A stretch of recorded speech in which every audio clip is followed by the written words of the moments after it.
Assalamualaikum warahmatullahi wabarakatuh. Perkenalkan, nama saya Ilham Kelana. Saya dari kelompok Sumatera Barat. Di sini saya ingin mendeskripsikan mengenai cerita rakyat yang berjudul Siti Nurbaya. Di sini ada tokoh yang bernama Samsul.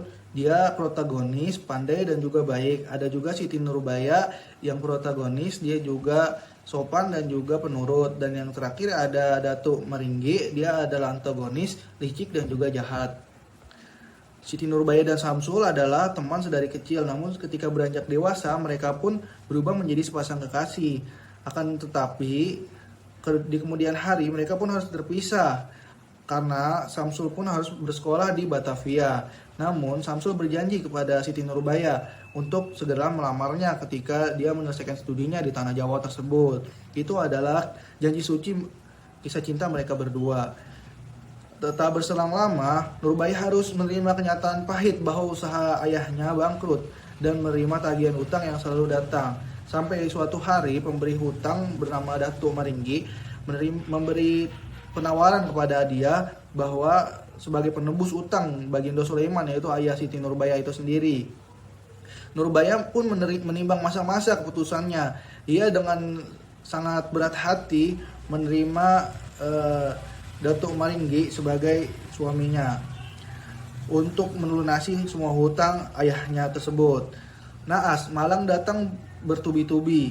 Tak berselang lama setelah ia menikah, ayahnya meninggal dikarenakan tak kuat menerima kenyataan pahit yang harus diterima Siti Nurbaya. Kabar itu pun terdengar sampai tanah seberang. Samsul tahu bahwa kekasihnya telah diakal-akali oleh tua bangka tersebut. Ia bertekad untuk merebut kekasihnya kembali dan membalaskan dendam keluarga Siti Nurbaya. Malang, Samsul kemudian masuk ke jebakan Datuk Meringgi. Ia harus rela diusir ayahnya, keluarganya dari Padang. Lebih sakit hati lagi ketika ia harus bisa menerima keadaan bahwa Siti Nurbaya telah meninggal diracun oleh tua bangka tersebut. Butuh bertahun-tahun bagi Samsul untuk berhasil membalaskan dendam. Dalam sebuah serangan Belanda ke Minangkabau, Samsul pun berhasil membunuh Datuk Meringgi dengan tangannya sendiri. Kan menjelaskan tentang wujud unsur kebudayaan. Yang pertama akan kita bahas adalah sistem ekonomi.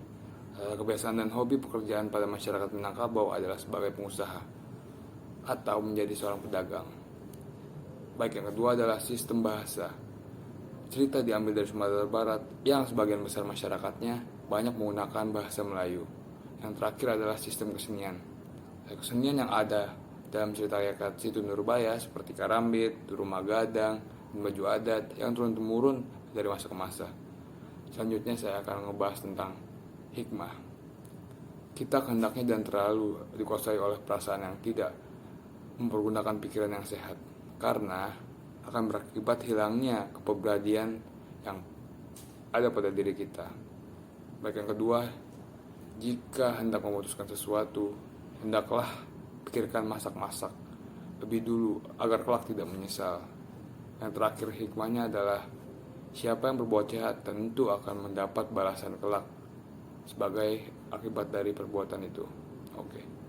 Selanjutnya yaitu ada nilai moral yang tersirat pada cerita rakyat Siti Nurbaya, yaitu meskipun orang berbuat jahat kepada kita, kita jangan membalasnya dengan perbuatan jahat pula, karena perbuatan jahat dibalas dengan kejahatan, hal tersebut tidak akan menyelesaikan suatu permasalahan.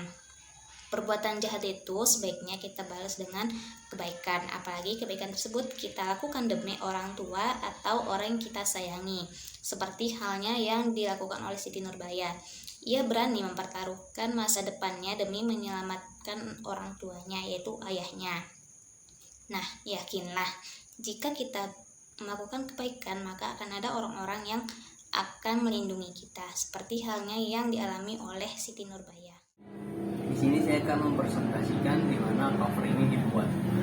Cover ini dibuat dengan cara sungguh-sungguh dan seadanya unsur yang ada di Sumatera Barat. Di sini saya akan mempresentasikan unsur dari cover ini. Yang pertama adalah baju adat dari Minangkabau, dan ada juga rumah adat Gadang, rumah adat Sumatera Barat yang mana sangat terkenal sekali dan di dalamnya banyak unsur-unsur budaya yang terkandung. Dan di sini juga ada senjata karambit. Senjata karambit adalah senjata tradisional yang dipakai oleh masyarakat Sumatera Barat. Yang mana di sini cover yang dibuat adalah cover untuk budaya dari Siti Nurbaya. Sekian presentasi dari kelompok kami, yaitu kelompok dari Sumatera. Lebih kurangnya mohon maaf. Assalamualaikum warahmatullahi wabarakatuh.